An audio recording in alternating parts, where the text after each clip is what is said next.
Stephen King once wrote that nightmares exist outside of logic, and there's little fun to be had in explanations. They're antithetical to the poetry of fear. In a horror story, the victim keeps asking why, but there can be no explanation, and there shouldn't be one. The unanswered mystery is what stays with us the longest, and it's what we'll remember in the end. My name is Alana Weyka. I'm a writer.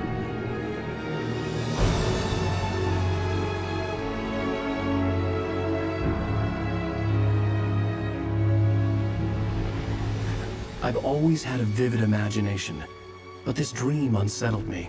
It was wild and dark and weird, even by my standards. So yes, it began with a dream.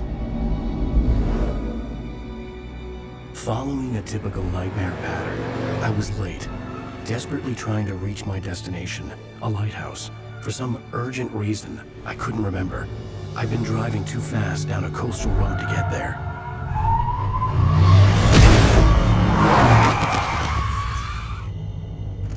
I'd seen the hitchhiker too late.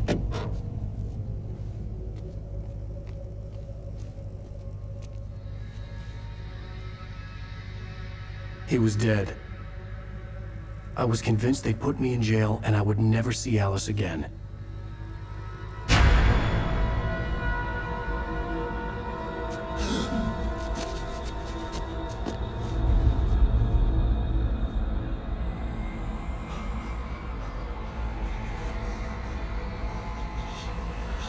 Suddenly, his body was gone. I was in shock from the crash. I could hardly stay on my feet.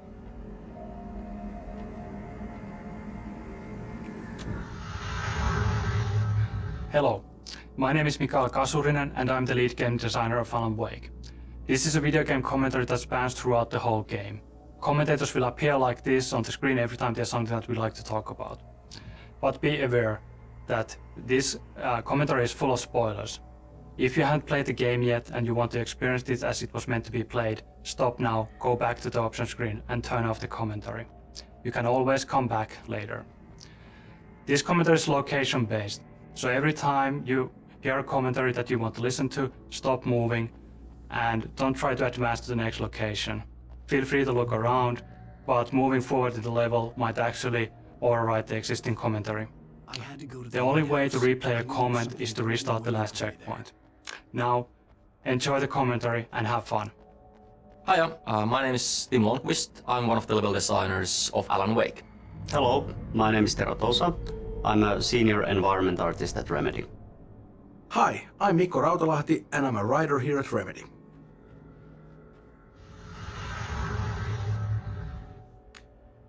Here we are in the very beginning of Alana Weyka. Since dreams and dreamlike states are a big deal for us, it's kind of fitting that we start things off with a good old-fashioned nightmare.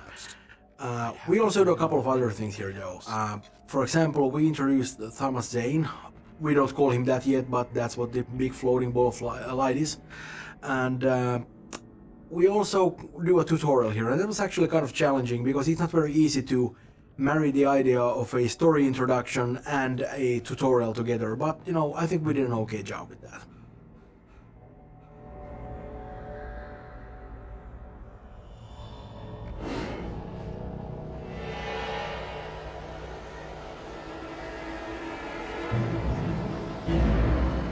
You don't even recognize me, do you, Ryder?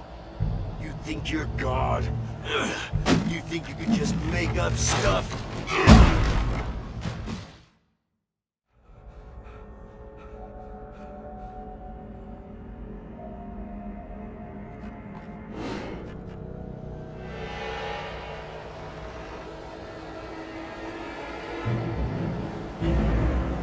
You don't even recognize me, do you, Ryder? You think you're God? You think you can just make up stuff? Play with people's lives and kill them when you think it adds to the drama? You're in this story now, and I'll make you suffer! You're a joke. It would be a single readable sentence in your books if it wasn't for your editor. You'll never publish another one of your shitty stories, 'cause I'm gonna kill you. It's It's not like your stories are any good. Not like they have any artistic merit. You're a lousy writer. Cheap thrills and pretentious shit. That's all you're good for. Just look at me. Look at your work.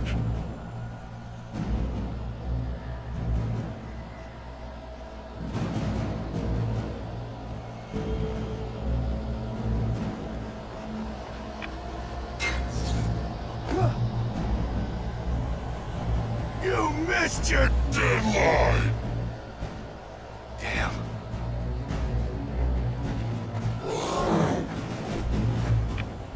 You can't stop me!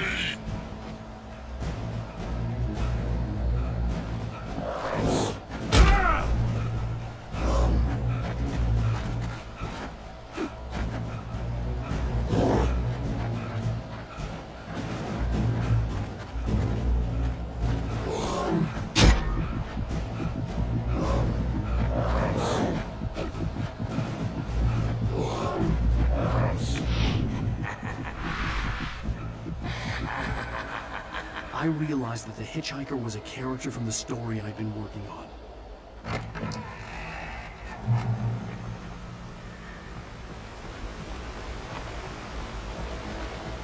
How does it feel to die by the hands of your own creation?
I was trapped. There was no way out.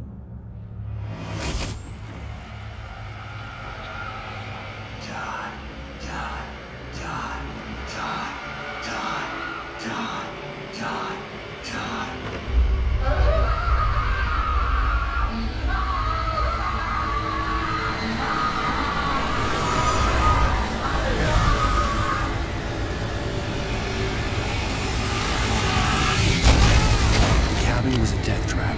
I had to get out.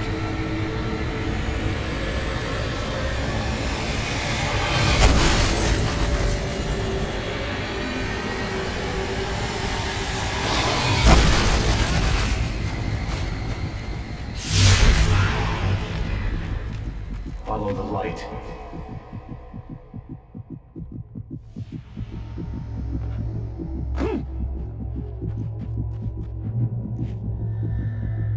You are hurt.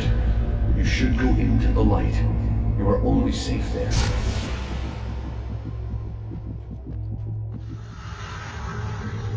The light pole that you see in front of you is a crucial piece in the gameplay of Alan Wake. We call them safe haven. It's a spot of light in the midst of darkness. It provides you safety. While the enemies actually don't want to go in the light, they also heal the player faster and acts as guidance for the player. Every time you see light in front of you, that's usually a good direction to take. To its ports I've been. To its ports I've been. Do you understand? No. Follow my light.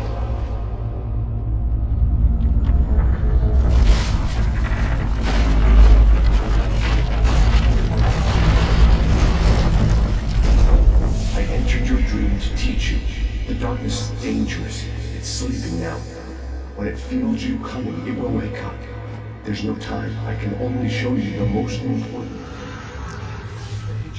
In this scene, the diver takes control over Wake's dream to teach him how to fight the forces of darkness. The basic concept is simple. You turn the light on top of Taken and you can see the darkness burning away. After that, you are able to defeat the Taken with your revolver. This is a good opportunity to see how the light mechanics work. Turn the light on top of him and you can actually see a small halo forming around him. The halo gets smaller, the less darkness there's left. And you can clearly see a light effect when the shield is burned away. The combat mechanics were always designed around the idea that you face multiple enemies at once. In this tutorial you only get one enemy at a time, but in the field that comes after this, you get 2 or 3 enemies at the same time. Then you get the proper feel of how the combat works. Be careful on who you're concentrating on, because someone else might actually be flanking you and trying to hit you in the back.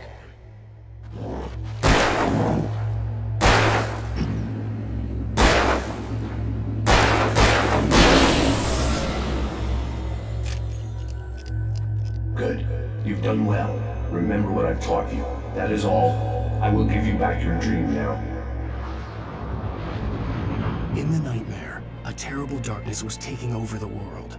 The lighthouse was the last safe place on Earth.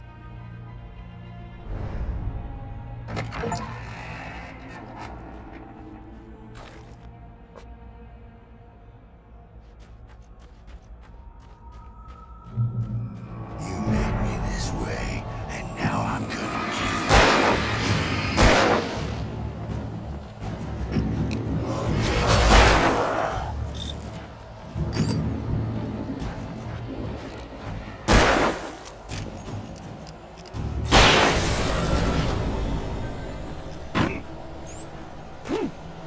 This is it.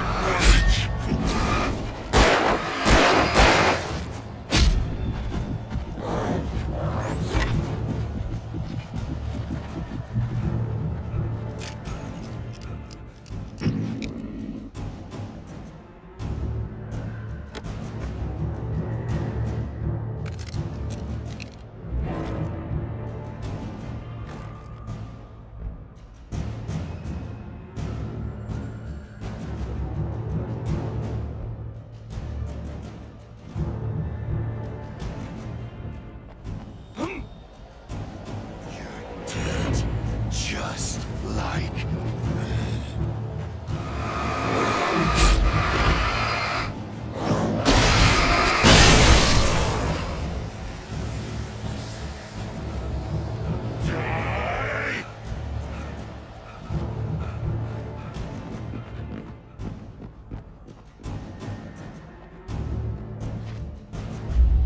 I can keep this up forever!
Baby, just another nightmare.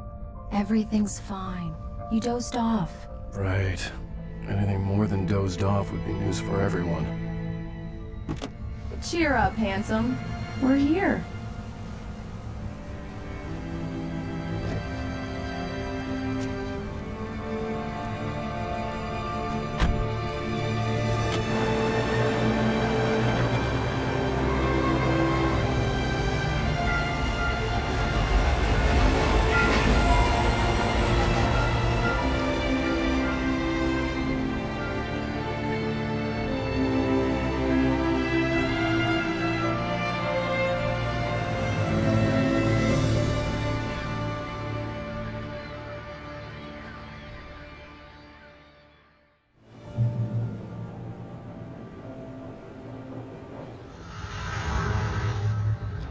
The events of the game take place in the Pacific Northwest region of the United States. This is a beautiful region that has in the past been featured in numerous TV shows and movies like The Shining and Twin Peaks. It's famous and recognizable for many things, like fishing and mining and huge redwood tree trunks the size of a bus, beautiful lighthouses. But I think the most recognizable and beautiful feature is the nature. It's an oceanic climate combined with huge mountain ranges and dark forests. The cool thing about it is that there's an enormous amount of moisture constantly flowing in from the Pacific Ocean, and when it hits the mountains it turns into fog. So the end result of that is that almost everywhere you look there's these dense wisps of fog lazily crawling on the mountains and hillsides, and it really lends the area an almost otherworldly feel. This isn't too presumptuous of me, but I'm the night host at the local radio station. Any chance I could get an interview? Look, Mr. Maine, I'm on vacation. In fact, I'd appreciate it if we could keep my being here just between the two of us. I'm sure you understand. Fair enough. You can trust me to be discreet. Not a hard man to track down if you change your mind, though. I hope you two have a lovely holiday.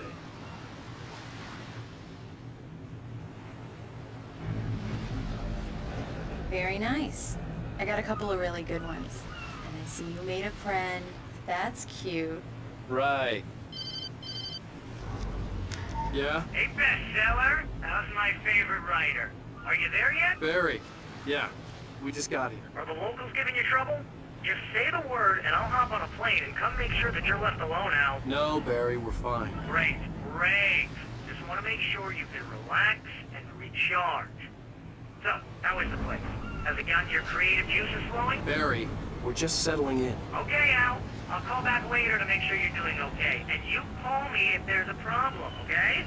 Okay. Just looking out for you, buddy. Talk to you later. I love you too, Barry. You know he's going to be calling you every 5 minutes. Barry is Barry. I can always turn off the phone. What did I tell you?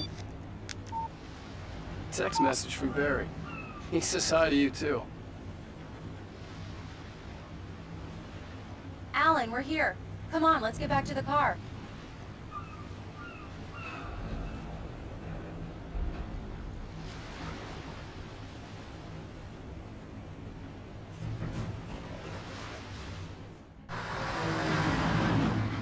We need to stop at the local diner to get the cabin key from the landlord. A Mr. Carl Stuckey. He's waiting for us. I'll go fill her up while you get the key. I'll pick you up here in, say, 15 minutes? Sure. Alan, thank you for coming here with me. I love you too. Go on. I'll promise to behave.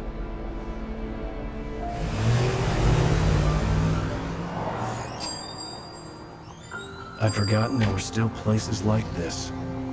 Towns where everybody knew everybody. Welcome to the Oh Dear Diner. Hi, I was wondering if you could help me. I'm looking for... Mr. Wake. Alan Wake. Oh, God! I am your biggest fan. I know people say that all the time, but I really am. I'm glad to hear that. Rose. Rose, I'm looking for Mr. Stuckey. Carl Stuckey? Carl? Oh, of course, Mr. Wake. He must have gone to visit the restroom. He'll be back in a moment. I can't. Diners are the very essence of traditional Americana and the hearts of small-town communities, such as Bright Falls. Well, okay. There being so many of them, and many of them looking very much like each other, source material for this location was always going to be plentiful. But even so, from the start, we had a certain one in mind. If you can remember a certain black tie-wearing, pie-munching FBI agent who likes a damn fine cup of coffee, you'll know the one I'm talking about. Circulation! Yeah! Are you serious? Coconut again? You disgust me. Call yourself a rocker. Unbelievable. Ah. Don't go in there, young man. You can hurt yourself in the dark. I think I can handle it, ma'am. I didn't want to wait. I wanted to find Stuckey, to get the key and get out as soon as possible. The waitress was giving me a headache. Overeager fans always did. Hello? Mr. Stuckey? couldn't make it. Unfortunately, he was taken ill. But I have the key for you and instructions on how to get to the lake. Okay. I wish you a good stay in my cabin. I'll come by later to check how you've settled in. And to meet your wife. I insist. Thanks.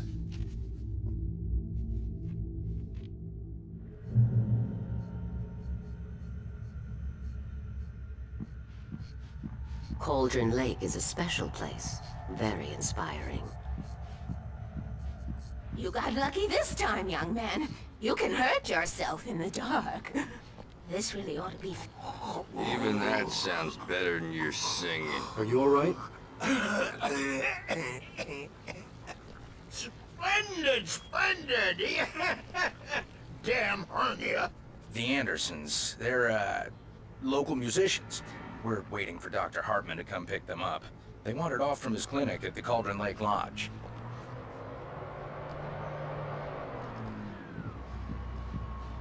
Bye, Mr. Wake.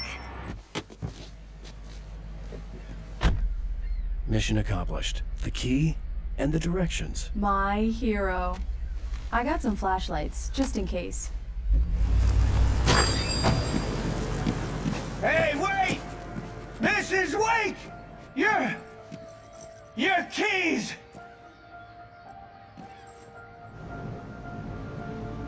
That diner was a real nut house.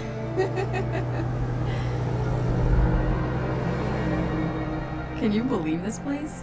This would make a wonderful setting for a book. We're supposed to be on vacation, Alice. I'll figure it out when we get back home. Okay? Okay. We can talk about this later. Batman here on PBFF. I didn't want to talk about it. I wanted to bury my head in sand. Here's another one of my favorites to go with it. Once upon a time, I was a successful writer, but that was a long time ago. I hadn't been able to write a word in 2 years. Not since my last book. And now the weather. It's gonna be a clear night, so you folks in the big city might want to look up every once in a while, see those stars winking down at you. It gets pretty dark out here, but they'll light your way.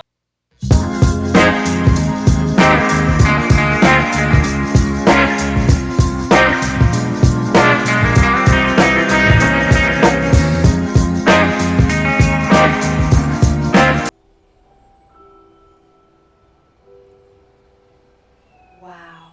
It's gorgeous, Alan. It's something, all right. Don't worry, honey. I'll get you inside safe and sound before it gets dark. And I've got the flashlight. I know. I'm okay. Alice had a phobia. The fear of darkness. Bird Lake Cabin is an idyllic, a little rundown but nevertheless beautiful cabin nestled in a small island on the Cauldron Lake. But not all about it is as it seems. You see, in the 70s there was a big eruption and the whole island sank and it took down the cabin with it. So it shouldn't really exist, yet somehow it does. The original idea for the Bird Lake Cabin was that it was actually alive, that it would roam about in the forests at night, rising onto its legs that would at daytime look like bird-leg-shaped roots sticking out from under it. In the end, the story evolved into having the name of Bird Lake Cabin simply derive from the peculiar shape of the island and also from the frontal facade of the building, where a chimney, which looks like a beak, and 2 round windows looked like its face, and 2 porches, one on either side, looked like its wings.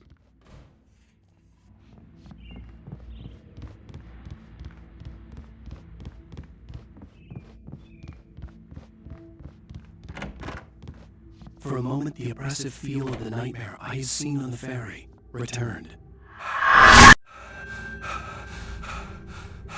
Damn.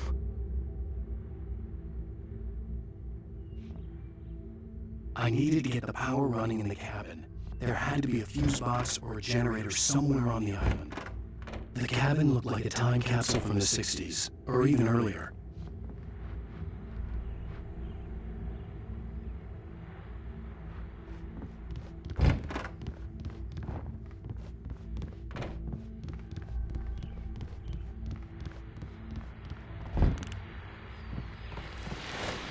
The Beer Fest guests have already started to arrive. Just ran into one on the ferry. Famous artist, no less. We'll see if we can rope him into an interview later on. Now let's go to the phones. Caller, you're on KBF-FM. Hi, Pat. It's Rose. Why, hello, Rose. What's on your mind? I know who that famous artist was. It was Alan Wake, wasn't it? He's my favorite writer. Well, Rose, I just saw him at the diner. Oh, I am so excited he's here. I'm sure he's glad to be here, too. Well, folks, I guess the secret's out. This is Pat Manning on KBF-FM. The power cable goes to that shed over there.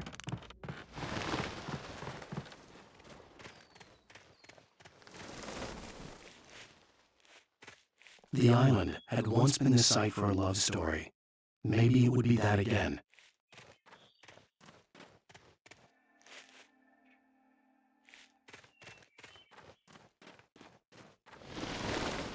An old generator had been connected to the power cable.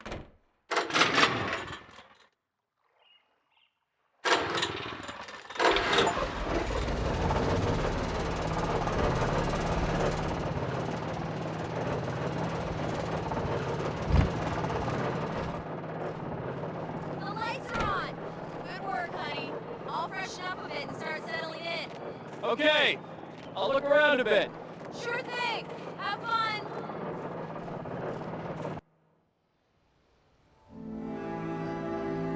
It was a beautiful place. I told myself I could rest here, sleep here, and forget about my work.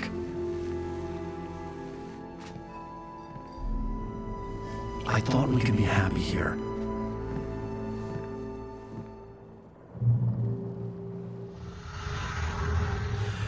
We spent a lot of time talking about Alice in the game, but we don't actually see all that much of her because she disappears. That's why it was very important for us to establish her as a major force in Wake's life in the very beginning of the game. Their relationship is very interesting because Alice is actually a lot smarter and stronger than Wake is. She's capable of manipulating him and is quite willing to do so if need be. That's how they ended up at Cauldron Lake in the first place. But what she does out of love. She really just wants to help him. And he does need all that help because he kind of falls apart without her. She's a lot stronger than that. She could survive without him, but I'm not sure if Wake could ever live without Alice.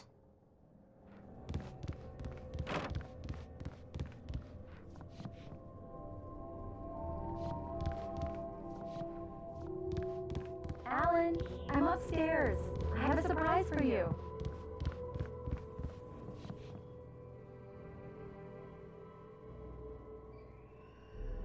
Well, hello there. I'm not the surprise. It's in the study. Go take a look. Okay.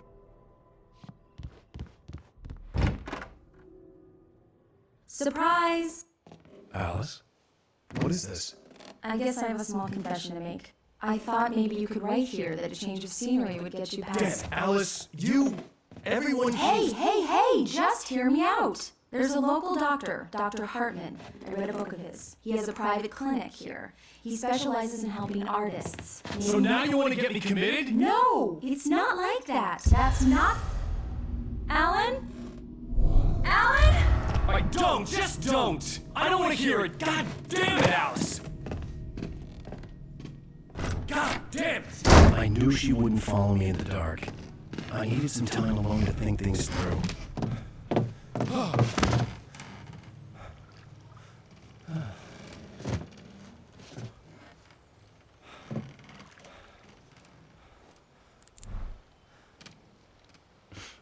Damn it.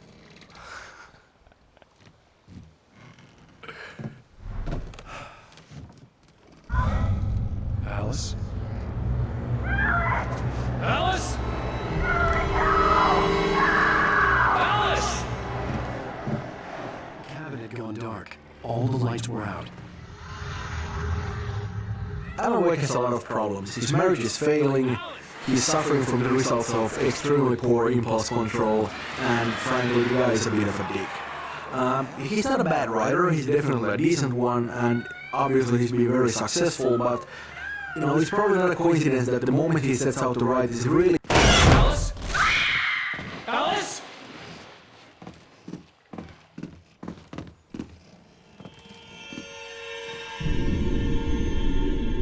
Oh no!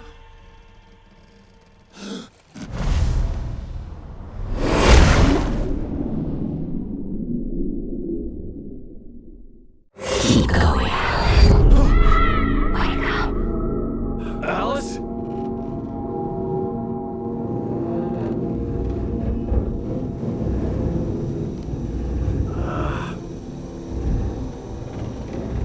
Waking up in the crashed car felt like I had woken from one nightmare and entered another. I couldn't remember how I got there. All I knew was that something terrible had happened to Alice. The phone was dead. I'd have to find help on foot.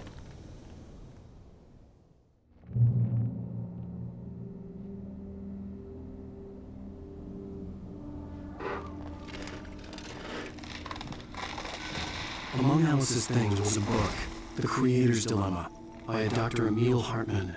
Seeing the book brought back my fight with Alice. I didn't like it, and I didn't like the guy's smug face on the cover either.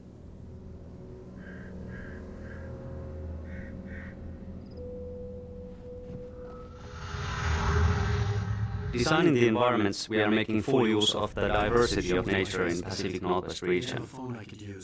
In this episode, we find Alan Wake crashed in a car, unable to climb back to the road, and facing a long hike through the forest to reach a distant gas station where he hopes to find help.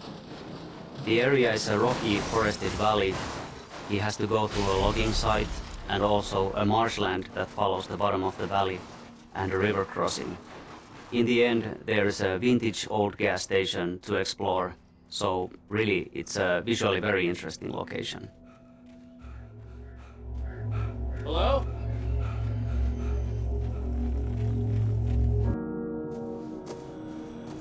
Hello? Is someone there?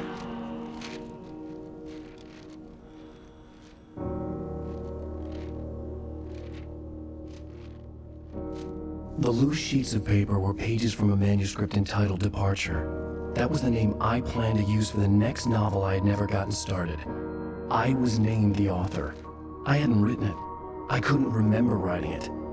In the scene on the page, the hero was attacked by an axe murderer in the woods at night.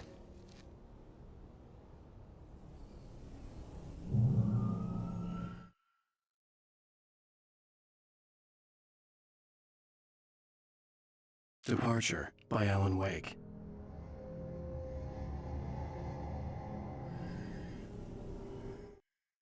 The man turned to face me. His face was covered in shadows. It was hard to make him out in the darkness of the forest that surrounded us, but the axe he lifted was plain to see.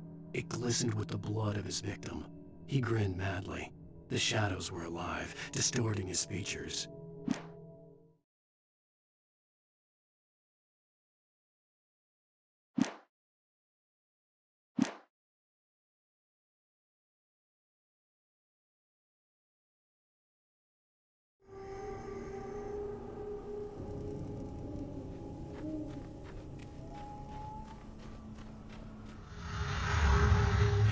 Well, as you can see, Wake has just found his first manuscript pages. They just sort of floated down from an unearthly light.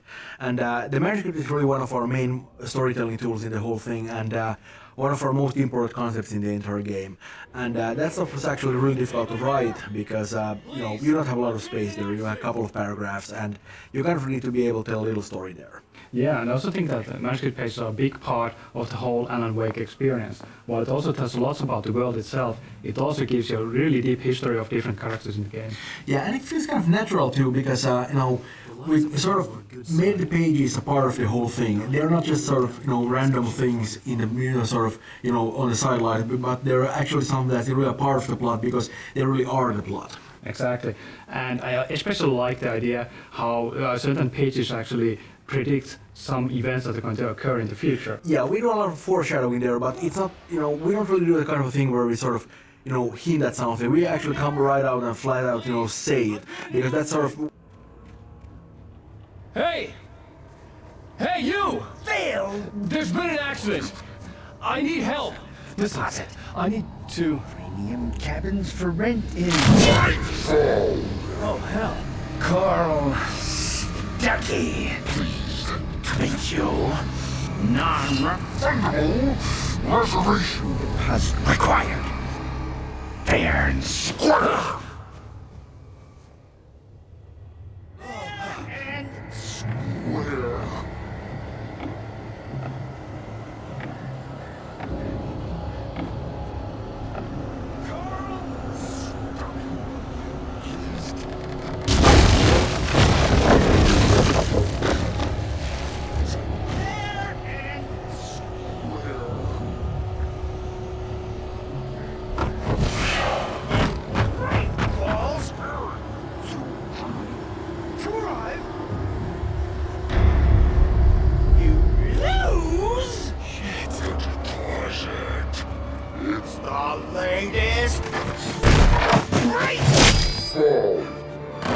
I had to figure a way out of this.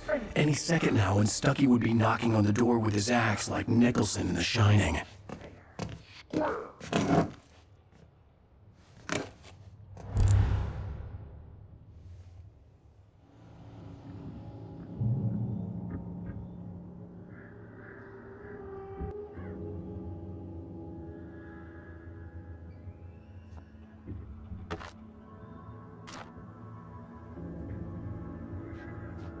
During your recommend, trying it's the latest thing in Yes. testimony. Bright Falls Proven. Sheriff Station. Only out. Hello? Stone. You can see the sight. This is bad.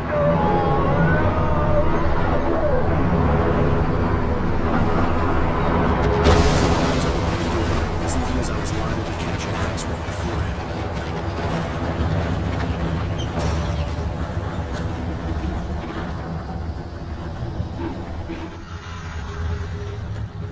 Even though most of the enemies attack you with melee weapons, some of them are able to use ranged weapons as well. I think it's way cooler when somebody's throwing stuff at you instead of shooting. Or maybe I just got tired of that in the previous games.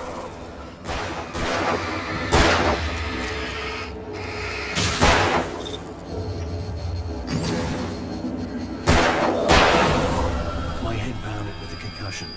I'd never fired a gun outside a shooting range, and now I just killed someone. Or something. There were no bodies. They just disappeared. If I was dreaming, it felt real enough to make me sick. The dark forest was the last place I wanted to go, but I had no choice. I had to get to the gas station.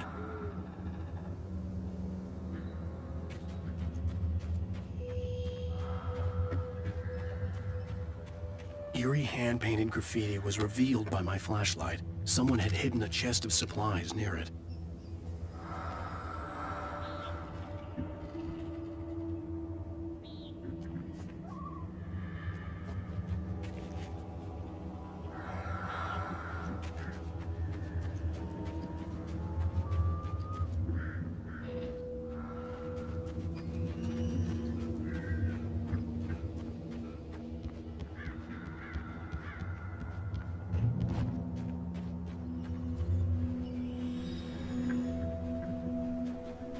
It's rabbit season!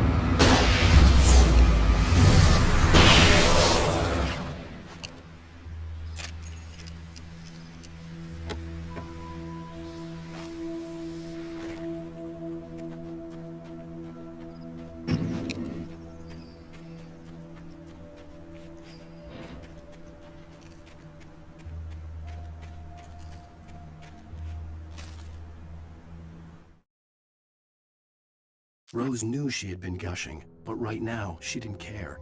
As far as she was concerned, her brief meeting with Alan Wake was literally the high point of her life. She watched as he got in the car with his wife. She was pretty, confident, at ease with Wake. Not like Rose. They were perfect for each other. She'd have given anything to be called their friend.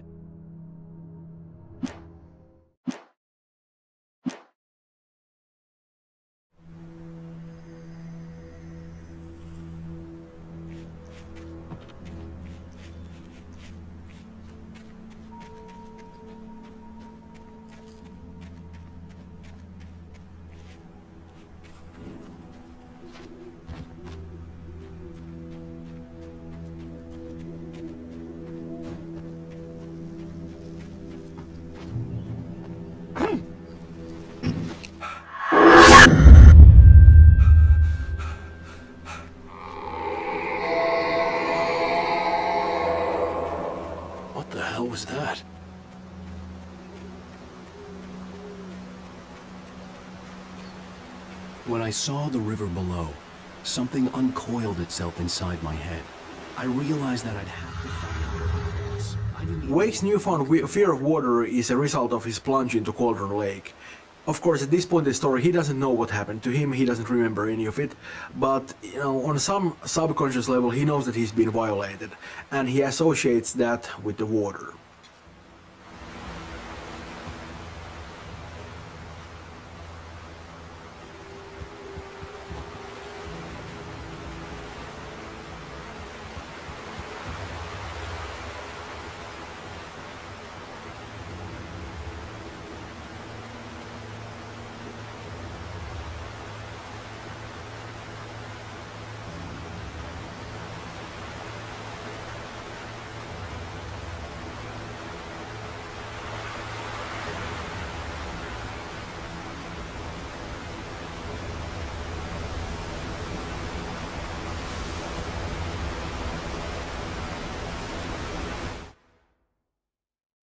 Barry Wheeler was bouncing off the walls. He jumped on a plane after his calls were ignored by both Al and Alice for several days. It could mean that they were both on a second honeymoon, but Barry didn't buy it. Al had been way too unstable for that, not sleeping, messed up. Barry had years of experience.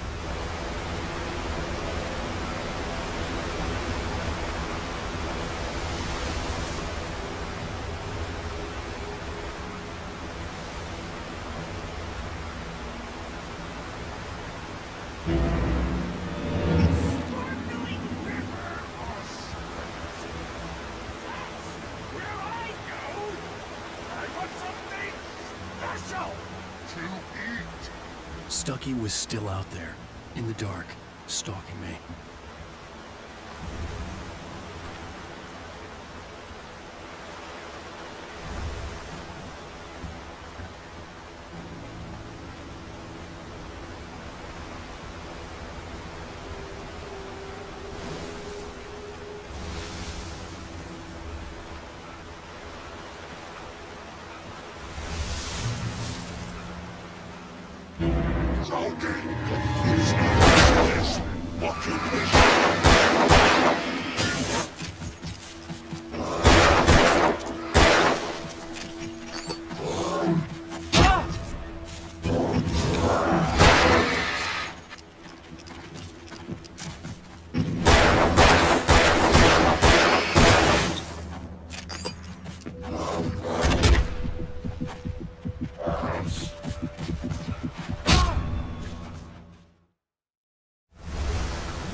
taken. They're taken.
The staircase was broken. I had to make my way up some other way.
I heard them before I saw them, swooping down from the sky and screeching as they came. I spun around just as the cloud was upon me. For an instant, I stared into 100 dead eyes. Blackbird.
I was just outside for a breath of fresh air, and what a night.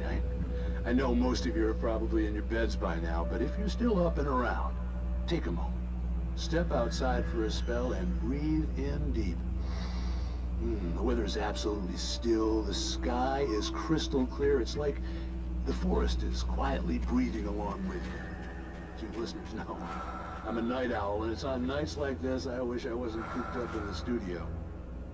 Makes an old man like me wish I could just roam wild.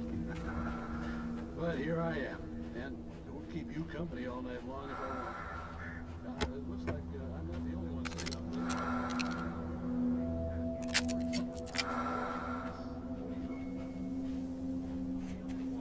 Oh, isn't it cute?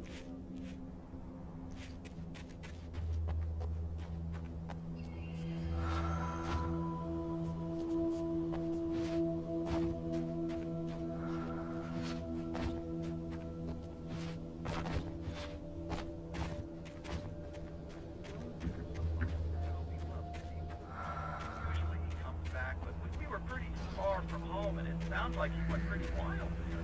Great dog.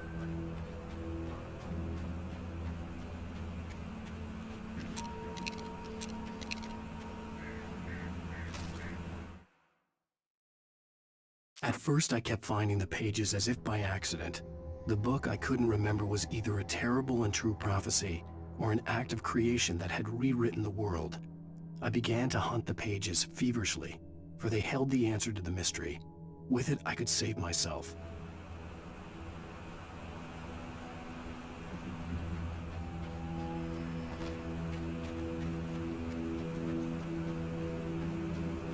The gas station was closer now, its light welcoming in the darkness. Paul makes the best dogs in the state. Belly Burster is the best with no coat. Most of the gameplay locations we have in the game incorporate the idea of a journey into them. It basically means that we try to show where player is coming from and where he's going to as often as possible. In the beginning of episode 1, this meant that we showed the lighthouse whenever possible, and of course now we use the gas station in similar role.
Well, I was just outside for a breath of fresh air, and what a night. I know most of you are probably in your beds by now, but if you're still up and around, take a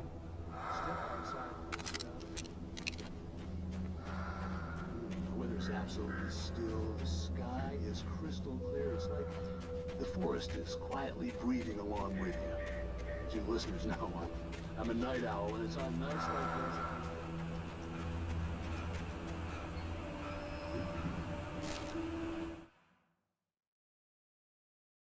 I stepped into the gas station's garage. It was dark and quiet.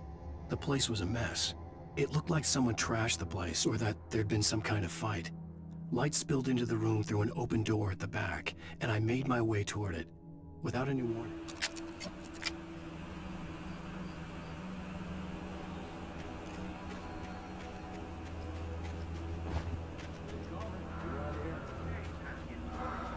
Hello, Maurice. What are you up to? Well, I was just taking Toby on his walk. Oh, isn't it beautiful out there? Sure, that's the reason I called is that Toby met my big brother.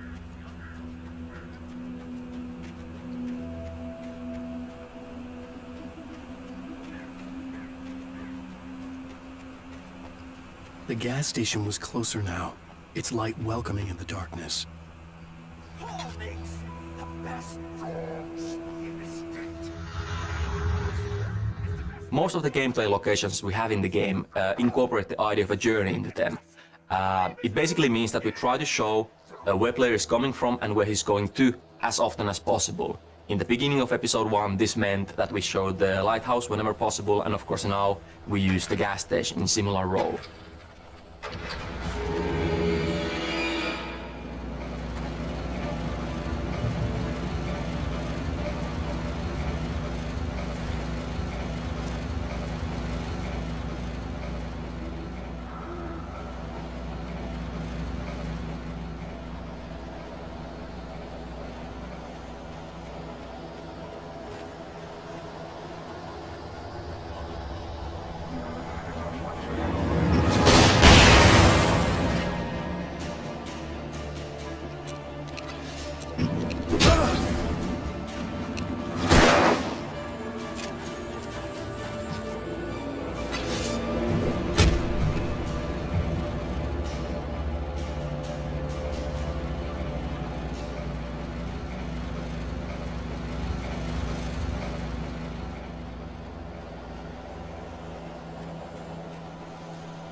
Barry Wheeler was bouncing off the walls.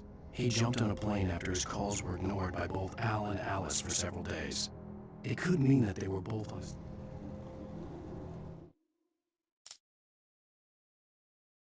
I stepped into the gas station's garage. It was dark and quiet.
Here we can see some of the nasty enemies that we have. We call them flankers because they try to circle around you and stab you in the back, though they are quite easy to take out.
Magnificent!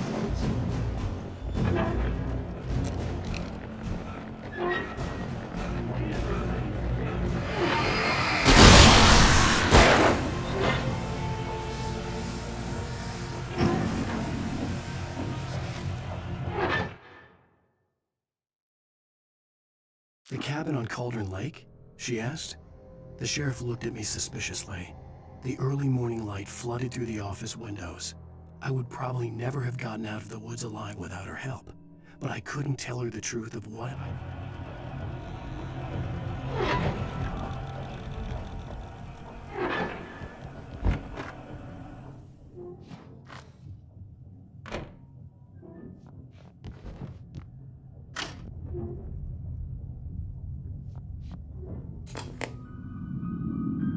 Science. It bestows immortality on those who advance it to elevate all of mankind. Newton, Einstein, Sagan, princes among men. But the price for such a legacy is steep indeed. In Night Springs. Tonight's episode, a quantum suicide. If our lives are already written, it would take a courageous man to change the script. Having called a press conference, Dr. Barclay Colvin is about to demonstrate that very courage. Ladies and gentlemen of the press, I am Dr. Barclay Colvin, and I'm glad so many of you could join me here at the Moorcock Institute. Tonight, I'm going to give a practical demonstration of the many worlds interpretation. As you can see, this is a loaded 9mm pistol. it shall be part of a thought experiment. And now, a real experiment, known as a quantum suicide. Did he say suicide? Is that a real gun? He's kidding, right? Please, please, stay calm. There is no risk. Observe what occurs when I place the weapon against my own forehead. Now, you might think this round is merely a dud. Not so. Observe the flower pot. And yet, I myself cannot be harmed with this gun. With each pull of the trigger, 2 new realities branch off. One in which the weapon didn't fire, and one where it did. With my machine here, I have ensured that this reality is always the former. I have bestowed upon myself quantum immortality. Under no circumstances can this gun kill me. So wait. What you're saying is that every time you pull the trigger, in another reality, you die? Yes, of course, but that's completely trivial. There's an infinite number of things that could happen at any moment, and they always do happen somewhere. The point is, this one thing did not happen here. You're insane, Colvin. Insane? Insane? Hey, was this thing supposed to be plugged in? I stumbled on it. You fools! Gaze upon quantum immortality.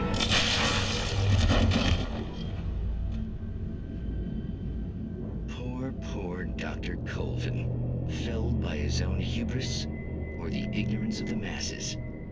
Perhaps he should have left the crate unopened, the decaying atom unobserved. Curiosity often kills the cat. Night Springs.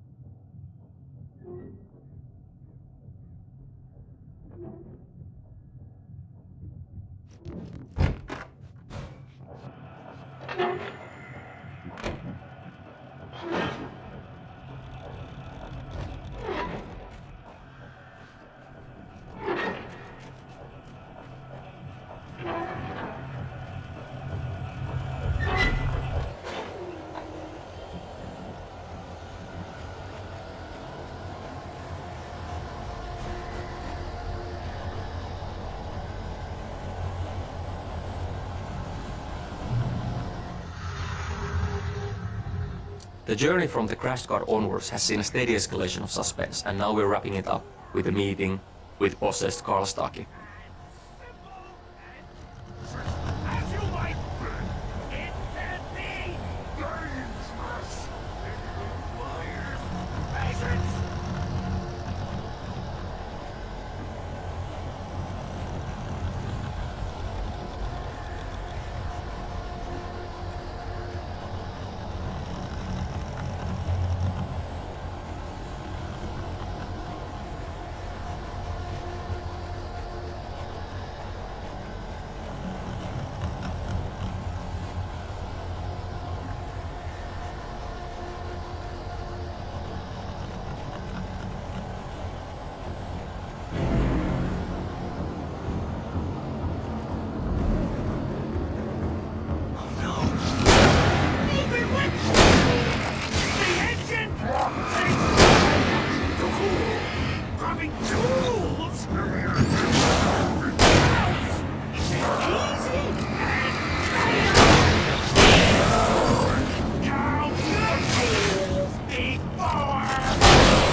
Stucky's body vanished, leaving behind only a lifetime of nightmares to come, assuming I'd reached the lights at the gas station alive.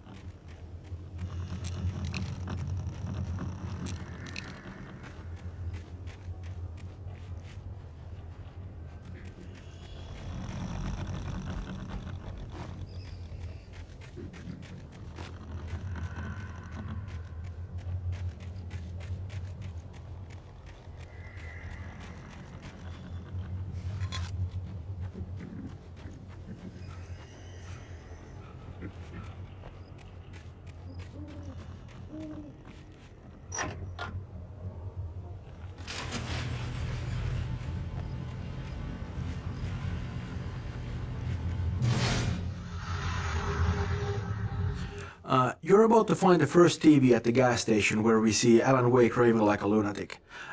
Cynthia Weaver actually talks about a similar thing later on in the game when she mentions that Thomas Zane has been talking to her from beyond and from television, and it's kind of a similar thing. Wake isn't aware of how it's happening, but that's what it is.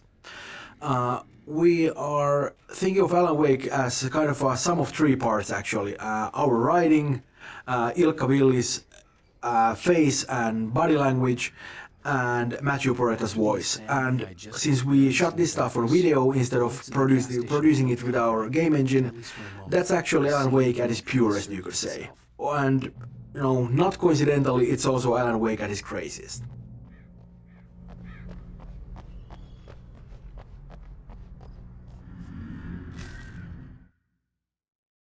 Stucky spat on the garage floor and tried to shake the cobwebs from his head. Ever since the couple never showed to pick up the keys, things had been fuzzy. Something, a feeling caught his attention. Stucky looked up and stared as his brain tried in vain to...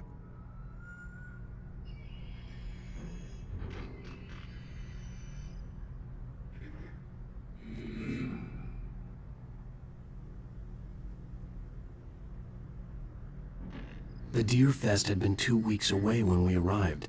If the day count on the banner was right, I was missing a whole week between the night we got here and now.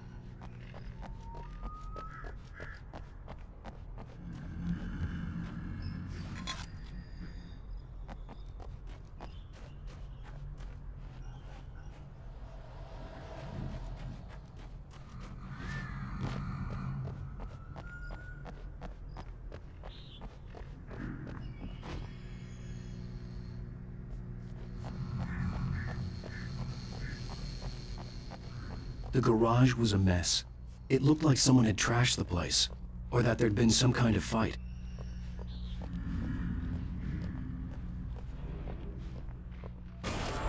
All right. I'll keep writing. Outside there's only darkness. Outside the cabin, outside the story, there's only darkness. I can feel her presence in the dark. Just now, I could smell her perfume in the room. I'll reach her, I'll fix it up. I'll bring her back. The story will come true. If I stop, she's lost.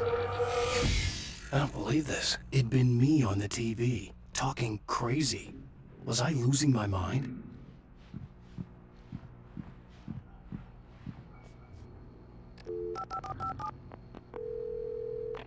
Right Falls Sheriff Station.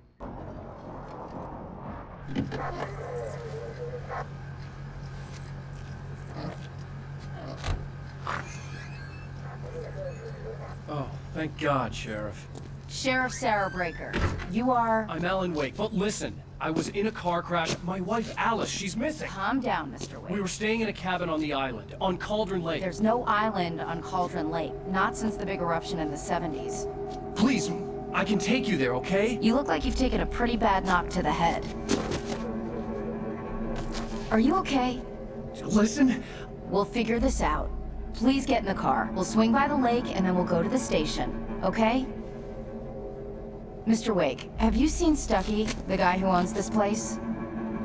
I realized I couldn't tell her what had happened in the forest. She wouldn't have believed me. And then she wouldn't have helped me with Alice.